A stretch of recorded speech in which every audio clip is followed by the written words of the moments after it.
Hello friends, आज हम पढ़ेंगे trends in saving and investment chapter 5। अगर आप पहली बार मेरे चैनल पे आए, इसे लाइक करें, सब्सक्राइब करें, अपने दोस्तों में शेयर करें। अब बात आती है कि जो सेविंग है और जो इन्वेस्टमेंट है, उसकी जो रेट इंक्रीमेंट होता है वो किसी भी बिजनेस की इकोनॉमिक ग्रोथ के लिए बहुत ज़रूरी होता है। अब बात आती है सेविंग क्या होता है। तो सेविंग की बात करें तो आप एक बात आओ, आप कमा रहे हो 5,000 रुपीज़, उनमें से ढाई हज़ार रुपये आपके हर बार खर्च हो जाते हैं, कंजप्शन हो जाता है, तो बचेंगे कितने, 250 ही, तो सॉरी 2500 रुपये ही। तो वो क्या है, आपकी सेविंग है। तो सेविंग क्या होती है, वो पार्ट होता है इनकम का जो हम फाइनल कंजप्शन पे खर्च नहीं करते। तो कहता है कि जब ये जो सेविंग होती है, जब हम इसको यूज़ करते हैं नई नई मशीनें खरीदने के लिए, tools, raw materials, stock of finish goods, building of road, factories, power house, irrigation वगैरह, तो इसी को हम क्या बोल देते हैं, इन्वेस्टमेंट। ठीक है, मतलब फिक्स्ड नेचर की असेट्स में पैसे लगाना। जो कैपिटल फॉर्मेशन होता है वो नेट इन्वेस्टमेंट के कारण ही होता है। कैपिटल इन्फॉर्मेशन से क्या होता है, प्रोडक्शन बढ़ता है, एम्प्लॉयमेंट बढ़ता है, पर कैपिटा इनकम बढ़ती है और इकोनॉमिक डेवलपमेंट होता है। अब बात आती है इन्वेस्टमेंट मतलब कैपिटल फॉर्मेशन से कि क्या मतलब है। तो कहता है कि जब स्टॉक ऑफ कैपिटल बढ़ता है ना, उसी को हम बोलते हैं कैपिटल फॉर्मेशन या इन्वेस्टमेंट। या हम बोल सकते हैं कैपिटल फॉर्मेशन का मतलब है नेट इन्वेस्टमेंट में इंक्रीज होना। जो मीनिंग है कैपिटल फॉर्मेशन का वो ये है कि जो सोसाइटी है ना, वो अप्लाई नहीं कर रही, मतलब does not apply whole of its current productive activity को नीड्स के डिजायर के लिए, ठीक है, बल्कि वो ना इसको यूज कर रही है कैपिटल गुड्स बनाने में, टूल्स बनाने में, इक्विपमेंट बनाने में। मतलब जो लोग है वो पैसे को डायरेक्टली कंज्यूम नहीं कर रहे, बल्कि कुछ बचा रहे हैं, उसको यूज कर रहे हैं। ठीक है, तो यही बता रखा है कि कैपिटल फॉर्मेशन का मतलब है सिंपली कि इंक्रीज करना रियल प्रोडक्टिव असेट्स किसी भी इकोनॉमी की, जिससे क्या हो, ज़्यादा से ज़्यादा प्रोडक्शन हो। अब बात आती है ग्रोस कैपिटल फॉर्मेशन क्या होता है। तो ग्रोस कैपिटल फॉर्मेशन में दो आइटम इंक्लूड होते हैं, gross fix capital formation and increase in stock. तो ग्रोस फिक्स कैपिटल फॉर्मेशन मतलब कहता है कि इसमें आती है इन्वेस्टमेंट किन किन आइटम्स पे। तो ग्रोस फिक्स कैपिटल में हम कंस्ट्रक्शन पे और मशीनरी एंड इक्विपमेंट पे और लाइफ स्टॉक पे इन्वेस्टमेंट करके चलते हैं। कंस्ट्रक्शन, इसमें आते हैं इन्वेस्टमेंट लाइक एज भाई जो बिल्डिंग है, रेजिडेंशियल बिल्डिंग जो रहने के लिए घर बना रहे हैं, नॉन रेजिडेंशियल जो भी बिल्डिंग है, लैंड इम्प्रूवमेंट, प्लांटेशन, ऑर्चार्ड मतलब होते हैं इंटेंशनल प्लांटेशन ट्रीज का, उनका डेवलपमेंट या other type of construction. Machinery and equipment में आते हैं इन्वेस्टमेंट जो हम करते हैं ट्रांसपोर्ट इक्विपमेंट, मशीनरी वगैरह पे। लाइफ स्टॉक मतलब ब्रीडिंग स्टॉक्स, ठीक है, जो मतलब जैसे ब्रीडिंग, जैसे हमारी गाय हो गई, भैंस हो गई। ड्रोट एनिमल्स मतलब वर्किंग एनिमल्स, ठीक है, और सांड वगैरह। Cattle and other life stock, ये हमारे इसमें आ जाएंगे। तो ये हमारे होते हैं ग्रोस फिक्स कैपिटल फॉर्मेट, जिसमें construction, machinery and life stock आते हैं। इंक्रीज इन स्टॉक, तो इसमें आते हैं जो भी स्टॉक हमारे गवर्नमेंट या ट्रेडर या प्रोड्यूसर के पास है। इसमें आते हैं रॉ मटेरियल, रॉ मटेरियल मतलब इसमें आते हैं इंक्लूड्स मटेरियल जो प्रोड्यूसर के पास है, जो यूज किया जाएगा मैन्युफैक्चरिंग प्रोसेस में।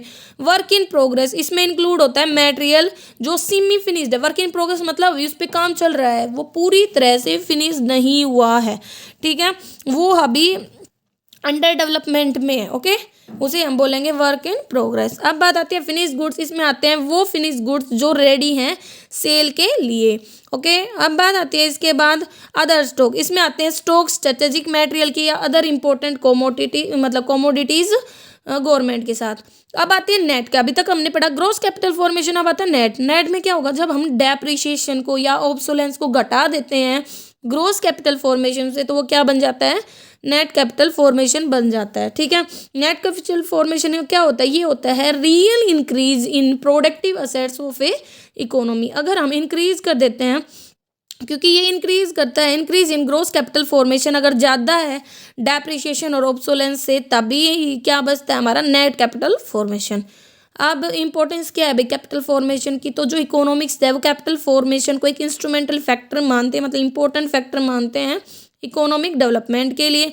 प्लानिंग कमीशन के ओपिनियन में जो की है हायर प्रोडक्टिविटी एंड एक्सपेंड करने के लिए इनकम एंड एम्प्लॉयमेंट को, वो क्या है, स्टेप अप करना रेट ऑफ कैपिटल फॉर्मेशन को। स्टेप अप का मतलब होता है इंक्रीज करना अमाउंट, स्पीड को, इंटेंसिटी को, ठीक है, कैपिटल फॉर्मेशन की। ओके, जो स्टॉक होता है कैपिटल का वो बताता है प्रोडक्शन कैपेसिटी एक फर्म की। कैपिटल फॉर्मेशन का मतलब होता है इंक्रीज करना प्रोडक्शन कैपेसिटी एक फर्म की। इंक्रीज इन प्रोडक्शन कैपेसिटी का मतलब होता है ग्रोथ, इसीलिए कैपिटल फॉर्मेशन एक इम्पोर्टेंट डिटरमिनेंट है ग्रोथ का। तो इसके क्या क्या फ़ायदे हैं, देखो एक तो इकोनॉमिक जो हमारा डेवलपमेंट है वो उसकी जो ग्रोथ होती है वो रैपिडली इंक्रीज होती है। Increase in the rate of capital formation ये इंपॉर्टेंट कंडीशन है रैपिड इकोनॉमिक डेवलपमेंट के लिए, जिसके कारण क्या होता है जो स्टॉक होता है मशीन का इक्विपमेंट का वो बढ़ जाता है, और ये बढ़ता है तो प्रोडक्शन कैपेसिटी बढ़ जाती है। दूसरा, इंक्रीज इन एम्प्लॉयमेंट, जो कैपिटल हमें चाहिए ज़्यादा से ज़्यादा एम्प्लॉयमेंट जनरेट करने के लिए, हमें पता है भाई पैसा तो चाहिए ही, अगर ज़्यादा से ज़्यादा एम्प्लॉयमेंट अपॉर्चुनिटी जनरेट करना है तो कहता है क्योंकि पॉपुलेशन मतलब बहुत ज़्यादा रैपिडली बढ़ रही है किन में, अंडर डेवलप कंट्रीज़ में जो अभी डेवलपमेंट स्टेज में है, ठीक है। In order to provide employment, तो इन्हीं इंक्रीजिंग पॉपुलेशन को अगर एम्प्लॉयमेंट अपॉर्चुनिटीज़ देनी है तो ये ज़रूरी है कि प्रोडक्शन बढ़े। तो प्रोडक्शन तभी बढ़ेगा जब हमारा कैपिटल फॉर्मेशन बढ़ेगा। तो कैपिटल फॉर्मेशन एम्प्लॉयमेंट अपॉर्चुनिटीज़ को बढ़ाने में भी हेल्प करता है। फॉर्मेशन ऑफ वुमेन कैपिटल, जो कैपिटल फॉर्मेशन होता है वो हेल्प करता है ग्रोथ ऑफ वुमेन कैपिटल में, क्योंकि जो भी खर्चा है हेल्थ पे, एजुकेशन पे, सोशल सर्विसेज पे, वेलफेयर पे, ये एक इन्वेस्टमेंट है वुमेन कैपिटल पे। जो इन्वेस्टमेंट है एजुकेशन पे, हेल्थ पे, उससे क्या होता है प्रोडक्टिविटी बढ़ जाती है लोगों की, क्योंकि हम लगा लो भाई उनको ट्रेनिंग देंगे तो उनकी नॉलेज बढ़ेगी, उनकी एफिशिएंसी बढ़ेगी। तो वही है increase in demand and supply. कुछ जो इकोनॉमिक्स है उनका ओपिनियन है कि जो कैपिटल फॉर्मेशन है वो डबल इफेक्ट डालता है इकोनॉमिक डेवलपमेंट पे। एक तरफ तो वो ना डिमांड, जो इफेक्टिव डिमांड होती है इकोनॉमी की वो इफेक्टिव रहती है क्योंकि इन्वेस्टमेंट बढ़ती है, ठीक है, इसके कारण लेवल ऑफ इनकम भी बढ़ता है। ऑन द अदर हैंड जो इन्वेस्टमेंट है उससे क्या होता है प्रोडक्शन कैपेसिटी बढ़ती है, सप्लाई बढ़ती है। तो ये दो इम्पैक्ट डालता है। ओके, फिर है टेक्निकल प्रोग्रेस, क्योंकि जो देखो बैकवर्ड टेक्नोलॉजी हमें पता है वो एक बड़ी बात है हमारे देश की ग्रोथ में। तो जो टेक्नोलॉजी अगर वो बैकवर्ड रहेगी तो शॉर्टेज है कैपिटल की, यही मतलब है। तो यही कारण है कि अगर टेक्नोलॉजी प्रोग्रेस करेगी तभी हो सकता है जब हमारे पास सुफिशिएंट पैसा, और वो कब होगा जब कैपिटल फॉर्मेशन होगा। Creation of infrastructure, without adequate infrastructure, जो रोड हैं मतलब जो मीन्स है ट्रांसपोर्ट के, कैनाल्स हैं, जो भी मल्टीपर्पज़ प्रोजेक्ट है, पावर हाउस वगैरह हैं, कहता है कि वहाँ पे इकोनॉमिक डेवलपमेंट पॉसिबल है ही नहीं। तो इंफ्रास्ट्रक्चर को अच्छा बनाने में भी कौन हेल्प करता है, हमारा कैपिटल फॉर्मेशन। सेल्फ रिलायंस मतलब खुद पे ही सेल्फ रिलायंस होना, दूसरे पे डिपेंड ना रहना। कैपिटल फॉर्मेशन प्रमोट करता है प्रोडक्शन को किसी भी देश में, जिसके कारण जो इम्पोर्ट है वो कम हो जाता है और एक्सपोर्ट बढ़ जाता है। एक्सपोर्ट बढ़ने के कारण क्या होता है फॉरेन अर्निंग ज़्यादा होती है, जिसके कारण हम दूसरे देश पे कम डिपेंड रहते हैं। इकोनॉमिक वेलफेयर, कैपिटल फॉर्मेशन के कारण जो आउटपुट है, इनकम है, एम्प्लॉयमेंट है वो बढ़ जाते हैं अंडर डेवलप कंट्रीज में। अगर कहता है कि ये इंक्रीज मतलब if this increase income is properly, अगर ये जो भी इंक्रीमेंट हुआ है वो प्रॉपरली रहे, इक्विटेबली रहे, तो कहता है कि जो डिस्ट्रीब्यूट किया जाएगा इक्वली लोगों में, तो इससे क्या होगा इकोनॉमिक वेलफेयर होगा, मतलब अमीर गरीब के बीच का गैप खत्म करें। फिर है proper use of natural resources, कहता है कि जो कैपिटल फॉर्मेशन है वो बेटर यूज़ को फैसिलिटेट करता है नेचुरल रिसोर्सेज के, पर्टिकुलरली कहाँ पे लेस डेवलप कंट्रीज़ में, इंडिया जैसे, क्योंकि हमारे पास पता है कि बहुत सारे नेचुरल रिसोर्सेज है जिनका अच्छे से यूज़ नहीं हो पाता क्योंकि कैपिटल की कमी है। अगर अच्छे से कैपिटल फॉर्मेशन होगा तो हम अच्छे से यूज़ कर पाएंगे। जैसे कि यहाँ पे ग्रेस कैपिटल फॉर्मेशन बता रखा है प्लानिंग पीरियड के दौरान, तो ये आपको याद करने की जरूरत नहीं है, बस ये डाटा समझना है कि अलग अलग प्लान्स जो आए थे फर्स्ट सेकंड थर्ड, तो उस दौरान ग्रोस डोमेस्टिक कैपिटल फॉर्मेशन क्या था, फिक्स कैपिटल फॉर्मेशन परसेंटेज की फॉर्म में, ठीक है, और स्टॉक वगैरह में क्या बदलाव आए थे, तो ये सब बता रखा है। अब बात आती है कि रेट ऑफ कैपिटल फॉर्मेशन कैसे कैलकुलेट करते हैं। तो जो रेट ऑफ कैपिटल फॉर्मेशन होता है वो एक परसेंटेज चेंज होता है, रेफर करता है इन्वेस्टमेंट जो भी करते हैं वो डिवाइड बाई कैपिटल मतलब gross domestic product multiply by 100। तो रेट ऑफ कैपिटल फॉर्मेशन निकालने के लिए हम क्या करते हैं, कैपिटल फॉर्मेशन लिख दो यार, investment divide by GDP multiply by 100। In fact कहें तो जो रेट ऑफ कैपिटल फॉर्मेशन है वो एक इंडिकेशन है जीडीपी के पार्ट का, ठीक है, जो रिलीवेंट है मतलब बढ़ने के लिए। In order to achieve high rate of increase in production, हाँ अगर हम प्रोडक्शन को बढ़ाना चाहते हैं तो कैपिटल फॉर्मेशन भी हाई होना जरूरी है, ठीक है। बहुत सारे अदर फैक्टर भी होते हैं like change in techniques of production, thinking, outlook of people, ये सब, बट बहुत सारे अदर फैक्टर भी होते हैं जो अफेक्ट करते हैं प्रोडक्शन को, कैपिटल फॉर्मेशन को, तो वो भी हमें ध्यान में रखने होंगे।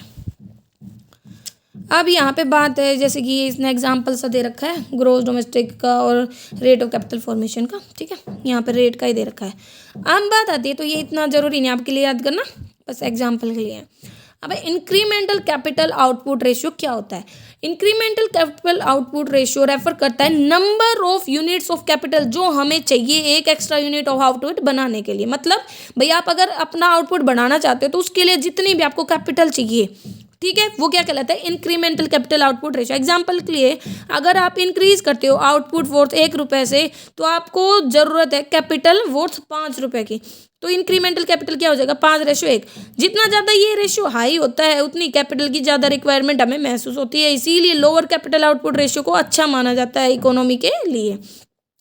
अब का चीज़ क्या है कि जो हाई इंक्रीमेंटल आउटपुट रेशियो होता है, तो बहुत सारे मेन कॉजेज हैं जिसके कारण जो इंक्रीमेंटल कैपिटल आउटपुट रेशियो है वो हाई होता है। देखो पहला है we have fail to use, भाई हम सरप्लस लेबर का अच्छे से यूज़ नहीं कर पा रहे। मतलब हमें पता है कि इंडिया में लेबर की कोई कमी नहीं है, ठीक है, लेकिन हम क्या कर रहे हैं? कैपिटल इंटेंसिव टेक्नोलॉजी का यूज़ कर रहे हैं, मतलब मशीनों वगैरह का यूज़ कर रहे हैं। दूसरा है the choice of project location foreign collaboration techniques वगैरह जो हमने चूज किए हैं वो फॉल्टी है, उनमें कुछ कमियां हैं, करप्शन वगैरह है, डिले वगैरह है, ठीक है, इम्प्लीमेंट करने में प्रोजेक्ट्स को ये क्या करता है? इंक्रीज कर देता है कंस्ट्रक्शन कॉस्ट को, एफिशिएंट मैनेजमेंट को। फिर fourth higher cost of machine, ठीक है, मशीनें बहुत महंगी है, प्लांट्स हैवी इनडायरेक्ट टैक्सेस लगाए जाते हैं प्लांट एंड मशीनरी पे। अंडर यूटिलाइजेशन हो रहा है प्रोडक्शन कैपेसिटी का, मतलब हम बना तो 10 यूनिट सकते हैं लेकिन हम बना सिर्फ 8 ही रहे हैं, तो 2 तो अच्छे से यूज बना ही नहीं रहे। इंफ्रास्ट्रक्चर भी अच्छा नहीं है, इनएडिक्वेट अटेंशन है, रिसर्च वगैरह पे भी ज़्यादा फोकस नहीं कर रहे, जो टेक्नोलॉजी डेवलपमेंट इंप्रूवमेंट है उस पर भी ध्यान नहीं दे रहे। तो ये सारे का चीज़ है जिनके कारण जो हमारे इंक्रीमेंटल कैपिटल आउटपुट रेशियो है बढ़ जाता है। अब इसको कम करने के लिए क्या क्या सजेशंस है? तो यही है कि लेबर इंटेंसिव टेक्निक का यूज़ करो, ज़्यादा से ज़्यादा लेबर का यूज़ करो कैपिटल की जगह पे। जो भी गैस स्टेशन, मतलब खाली जो टाइम लैग होता है इंस्टॉल करने में प्लांट को और उसके ऊपर प्रोडक्शन स्टार्ट होने के बीच का जो टाइम होता है उसे बोलते हैं गैस स्टेशन पीरियड या टाइम लैग, उसको कम से कम करो, प्रोडक्शन ज़्यादा से ज़्यादा करो, जो प्रोडक्शन कैपेसिटी है उसको पूरी तरह से यूज़ करो, एफर्ट्स करो कि लेबर प्रोडक्टिविटी बढ़े, ज़्यादा से ज़्यादा लोग इफिशिएंटली काम करें, उनको ट्रेनिंग वगैरह दो, इफिशिएंट टेक्निक्स का यूज़ करो, लोकेशन है ना प्रोजेक्ट की वो प्रॉपरली चूज़ करो जहाँ पे अच्छे से काम हो सकता है, जो इन्वायरमेंट के अकॉर्डिंग सुटेबल है उस प्रोडक्ट के। प्रोडक्शन जो यूनिट्स हो वो इफिशिएंटली मैनेज करो, इंफ्रास्ट्रक्चर भी अच्छे से डेवलप करो। एक टाइप से कहें तो जो इसकी मतलब काजेस है वही इसकी सजेशंस है, बस थोड़ा सा उनमें इंप्रूवमेंट करके बता देना है। अब बात आती है कि कैपिटल फॉर्मेशन कहाँ से आएगा, इन्वेस्टमेंट कहाँ से आएगी। तो मेन सोर्सेज क्या हैं? तो 2 पॉसिबल सोर्सेज है कैपिटल फॉर्मेशन के, इन्वेस्टमेंट के। एक तो है डोमेस्टिक सोर्स और एक है फॉरेन सोर्स। तो डोमेस्टिक या इंटरनल सोर्सेज, तो कहता है कि of the domestic source of capital formation saving है ना वो मोस्ट इंपॉर्टेंट है। इंडिया में जो डोमेस्टिक सेविंग है उनको बांटा जाता है हाउस होल्ड सेक्टर सेविंग में, प्राइवेट कॉर्पोरेट सेक्टर सेविंग में एंड गवर्नमेंट या पब्लिक सेक्टर सेविंग में। फिर है फॉरेन एक्सटर्नल सोर्सेज, इसमें आते हैं नेट फॉरेन लायबिलिटीज, ये एस्टिमेट होती है लोन जो भी रिसीव किए जाते हैं इंडियन गवर्नमेंट के द्वारा फॉरेन गवर्नमेंट से, जो इन्वेस्टमेंट की जाती है फॉरेनर्स के द्वारा हमारे देश में, लोन्स डिपॉजिट जो रिसीव की जाती है हाउस होल्ड के द्वारा एंड कॉर्पोरेट सेक्टर के द्वारा फॉरेन कंट्रीज से, ये आएंगे क्योंकि ये दायित्व है हमारे पास, क्योंकि हमें एक इन फ्यूचर पे भी तो करने हैं। लेस करेंगे इसमें से जो भी हमारी सरकार ने पे कर दिया, हाउस होल्ड ने, कॉर्पोरेट सेक्टर ने, जो भी फॉरेनर हमारे देश से विड्रॉ कर लिया अपनी इन्वेस्टमेंट, वो असेट्स क्या होंगी भाई? जो भी फॉरेन एक्सचेंज रिजर्व हमारे इंडिया में, जो भी लोन हमारे देश ने दिया है दूसरे देश को, जो भी इन्वेस्टमेंट हमारे देश ने किए दूसरे देश में, लेस कर देंगे जो भी लोन भाई दूसरे देश ने हमें वापस दे दिया है, जो भी इन्वेस्टमेंट विड्रॉ कर लिया हमारे देश ने दूसरे देश से, तो इन्हीं का सम। तो नेट फॉरेन जो सोर्सेज होते हैं वो क्या होते हैं? जो भी लायबिलिटीज हैं उसमें से असेट्स घटा देंगे तो हमारे पास क्या आ जाएंगे? नेट फॉरेन सोर्सेज, दूसरे देश के सोर्सेज। तो कहता है फॉरेन सोर्सेज को यूज़ करके कैपिटल फॉर्मेशन में, एक तो देखो इसके बहुत सारे नुकसान होते हैं, ये हमारी कंट्री एक तो दूसरे देश पर डिपेंड हो गई एक तो, ठीक है, दूसरा हमारा बर्डन भी बढ़ गया, डेप्ट सर्विसेज का मेन फ्यूचर पे भी तो करना है, और जो इंटरेस्ट होता है जो हमें उन्हें पे करना है वो भी कई बार हाई हो जाता है, ठीक है। तो यही है कि मोर आउटफ्लो ऑफ फॉरेन एक्सचेंज होता है इंडिया से, इसका एडवर्स इफेक्ट पड़ता है फॉरेन एक्सचेंज रिजर्व पर, इसीलिए ये एडवाइस है कि कम से कम डिपेंड रहो दूसरे देश पे, और मतलब और कैपिटल फॉर्मेशन अपना खुद से करो। Saving, that part of national income जो हम कंजप्शन पे खर्च नहीं करते उसी को बोलते हैं सेविंग। एक्सेस ऑफ इनकम और कंजप्शन को ही क्या बोलते हैं हम? सेविंग। दूसरे शब्दों में कहें तो कौन कौन से सोर्सेज है? डोमेस्टिक सेविंग कैसे आएगी? हाउस होल्ड से, प्राइवेट कंपनीज वगैरह से और गवर्नमेंट से। तो हाउस होल्ड सेक्टर सेविंग, ये जो सेक्टर इसमें आता है सेविंग हाउस होल्ड, मतलब फैमिली वगैरह की, नॉन प्रॉफिट इंस्टीट्यूशन जैसे कॉलेज है, स्कूल है, मतलब जो प्रॉफिट मोटिव से काम नहीं करते। नॉन कॉर्पोरेट बिजनेस यूनिट की। इस प्रकार की जो सेविंग होती है वो बैंक डिपॉजिट वगैरह की फॉर्म में की जाती है, डायरेक्ट इन्वेस्टमेंट फैक्ट्रीज वगैरह में इनकी फॉर्म में की जाती है। प्राइवेट कॉर्पोरेट सेक्टर सेविंग, ये जो सेक्टर है इसमें आते हैं सेविंग प्राइवेट सेक्टर कंपनीज की, वो पार्ट प्रॉफिट का जो शेयर होल्डर में नहीं बांटा जाता वही क्या कहलाता है, सेविंग। फिर गवर्नमेंट या पब्लिक सेक्टर की सेविंग, जो अमाउंट है गवर्नमेंट सेविंग की वो हम निकालते हैं इनकम एंड एक्सपेंडिचर से गवर्नमेंट के। इसमें आते हैं सेविंग गवर्नमेंट डिपार्टमेंट की, कॉर्पोरेशन की लाइक रेलवे, पोस्ट, टेलीग्राफ वगैरह। ठीक है, तो ये एग्जाम्पल सा दे रखा है, आप देख सकते हैं इसको। ठीक है, अब बात आती है डिटर्मिनेंट सेविंग के एंड इन्वेस्टमेंट के, फैक्टर जो अफेक्ट करते हैं सेविंग एंड इन्वेस्टमेंट के। देखो, रेट ऑफ इंटरेस्ट, नॉर्मल सी बात है, अगर बैंक रेट बढ़ा दे तो हम तो बहुत जल्दी चाहेंगे कि हम पैसा डिपॉजिट करा दे, ज़्यादा इंटरेस्ट मिलेगा हम।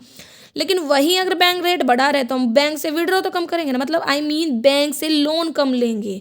तो वही काम है कि जब interest rate an important factor है सेविंग एंड इन्वेस्टमेंट का, जितनी ज़्यादा रेट होती है सेविंग बढ़ती है, पॉजिटिव रिलेशन है इसके साथ। लेकिन जितनी ज़्यादा सेविंग होगी उससे इन्वेस्टमेंट कम होगी, क्योंकि जो भी इंटरप्रेन्योर है वो हेजिटेट करेंगे लोन लेने में, क्योंकि उन्हें पता है कि बहुत ज़्यादा हाई रेट है इंटरेस्ट की, तो उन्हें पे भी तो करना पड़ेगा।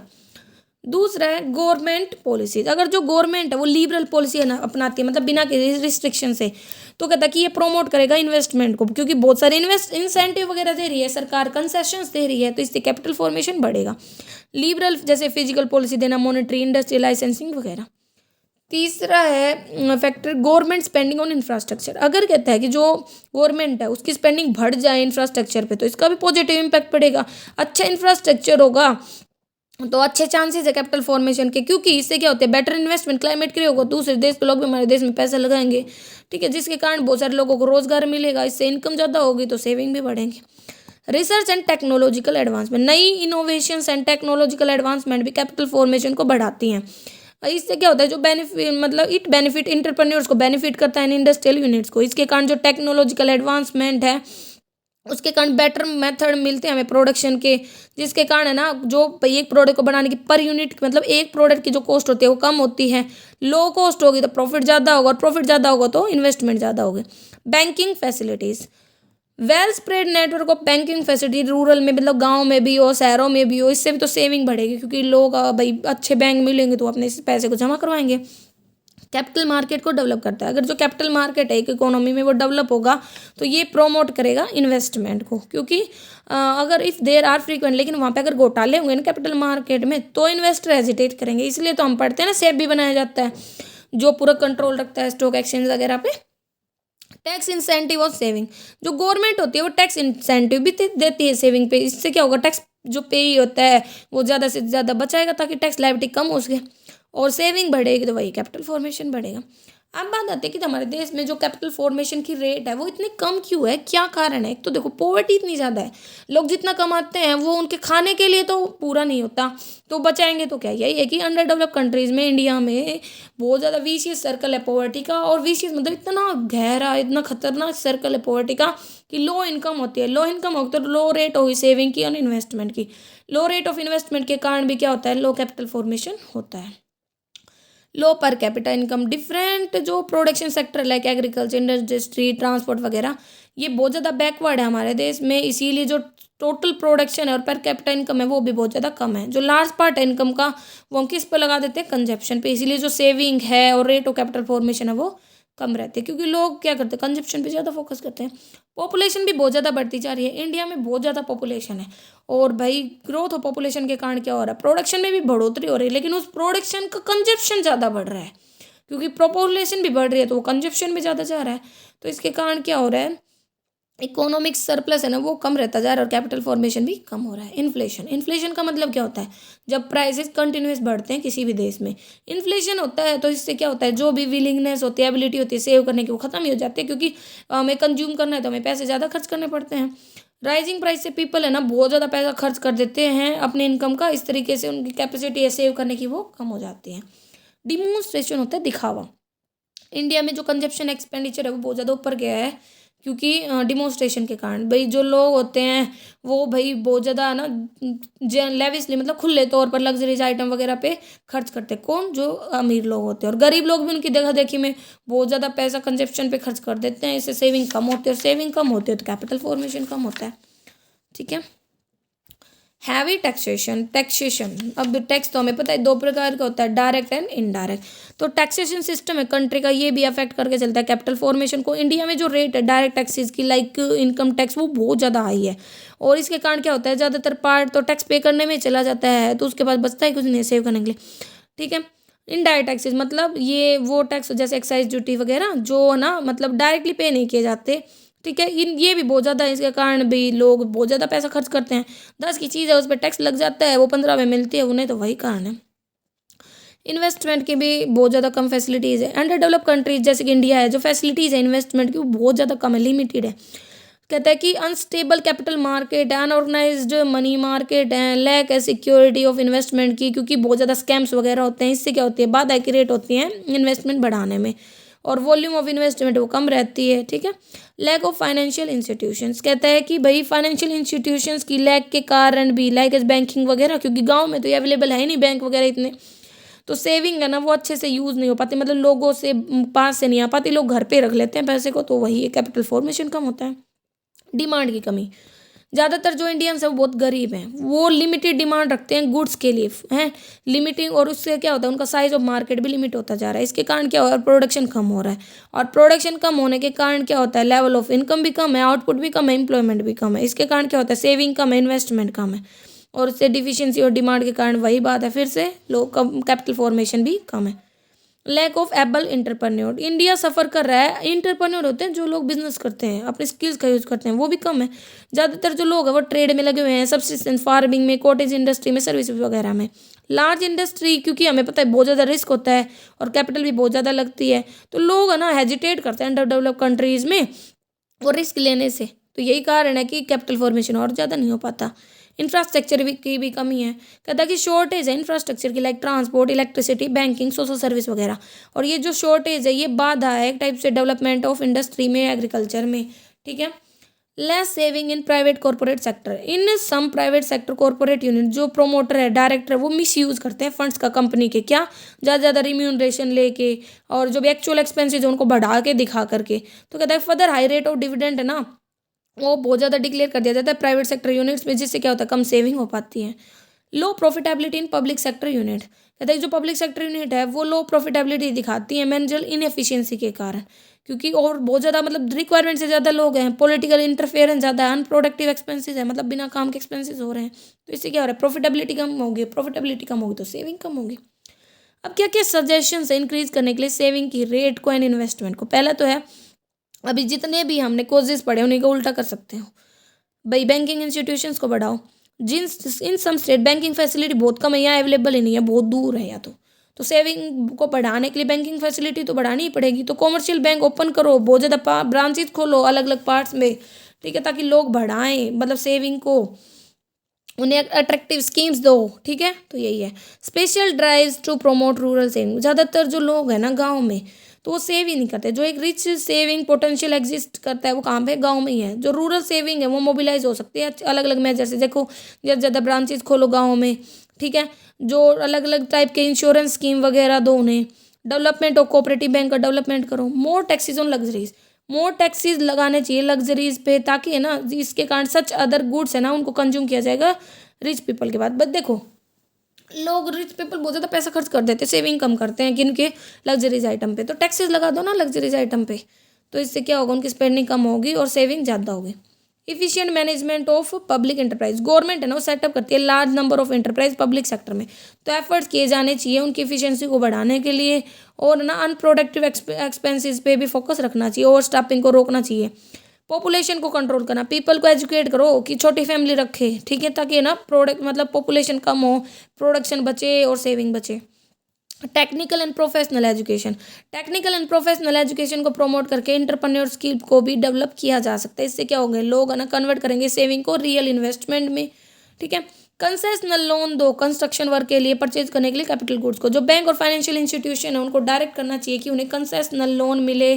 ठीक है, कंस्ट्रक्शन के लिए एक्टिविटीज़ को परचेज करने के लिए कैपिटल गुड्स को, ये प्रमोट करेगा कंस्ट्रक्शन वर्क को और बहुत ज़्यादा इंडस्ट्रीज एस्टैब्लिश करेगा। Reduction in import duty for capital goods, जो गवर्नमेंट है उसे प्रोवाइड करो ज़्यादा से ज़्यादा concession import of capital goods के लिए, टेक्नोलॉजी के लिए। इससे क्या होगा इंडस्ट्री सेटअप होगी, मॉडर्नाइजेशन आएगा। स्ट्रेंथ करो इंफ्रास्ट्रक्चर को, गवर्नमेंट को डेवलप करनी चाहिए infrastructure like road, railway, power generation वगैरह। ये प्रमोट करेगा इंडस्ट्रीज को एंड इकोनॉमिक एक्टिविटीज़ को। कंट्रोल करो डिमोन्स्ट्रेशन टेंडेंसीज पर। जो रिच क्लास है भाई वो ज़्यादा मतलब उसके पास सेव करने के ज़्यादा चांसेस है, लेकिन वो ज़्यादातर तो पैसा ना दिखावे में ही खर्च कर देते हैं पार्टी वगैरह में। तो उसको डिस्कोरेज करो और सेविंग को बढ़ाओ, उनको बताओ सेविंग के फ़ायदे। Reduction in non development expenditure. Government है ना उसे अप्लाई करनी चाहिए कट्स नॉन डेवलपमेंट खर्चे पर, मतलब जिससे कोई फ़ायदा नहीं हो रहा, लाइक सब्सिडी, डिफेंस एक्सपेंडिचर वगैरह, ठीक है। और ज़्यादा से ज़्यादा सेविंग को बढ़ाना चाहिए और इन्वेस्टमेंट को। Price stability. Too much rise होता है ना प्राइसेस में, वो भी हमें देखना चाहिए, क्योंकि जो राइज होता है ना प्राइसेस में तो इससे भी लोग ज़्यादा सेव नहीं कर पाते। तो यही है कि चेकिंग रखो प्राइस के राइज पर, इतना भी ज़्यादा ना बढ़े ताकि वो सेव कर पाएँ, कैपिटल फॉर्मेशन हो। Liberal economic policies of the government. जो गवर्नमेंट है उसे लिबरल पॉलिसी अपनानी चाहिए, ठीक है। Liberal economic policy of government क्या होते हैं, सेविंग को बढ़ाती है, इन्वेस्टमेंट को बढ़ाती है। Check on private corporate sector. भाई सेविंग को बढ़ाने के लिए प्राइवेट कॉर्पोरेट सेक्टर में जो मिसयूज होता है फंड्स का बाय प्रमोटर एंड डायरेक्टर, उसको रोकना चाहिए। गवर्नमेंट को ना इम्पोज करनी चाहिए रिस्ट्रिक्शन सैलरी पे एंड परक्यूजाइट देने चाहिए। Imposing agriculture income. By imposing agriculture income tax on rich farmer. जो गवर्नमेंट होती है वो वेस्टफुल कंजप्शन को देख सकते हैं, उसी टाइम पे भाई हम वो टैक्स को बढ़ा करके भाई वो टैक्स भी कलेक्ट कर सकते हैं। इससे क्या होगा, सेविंग भी बढ़ जाएगी। तो ये इसमें छोटा सा हमारा टॉपिक था। अगर कोई कन्फ्यूजन था कमेंट करके पूछ सकते हैं। Thank you.